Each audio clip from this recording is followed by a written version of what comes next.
Hey everyone, in this video, I'm going to show you on how to get premium on poly.ai. So first is to open the app on your phone or go to their website and make an account if you don't have one, or just log in. Now once you're in the app, tap on this profile icon and then sign up first or log in. As I said earlier, continue with Google or Apple.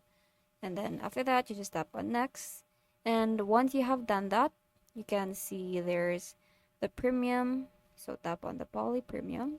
And then from here, you can select what duration of poly premium you want. And then after you pick, you just have to tap on subscribe. And if you want, you can also go to poly standard and pick the duration and then tap on subscribe. And there you go, that's how to get premium on Poly AI.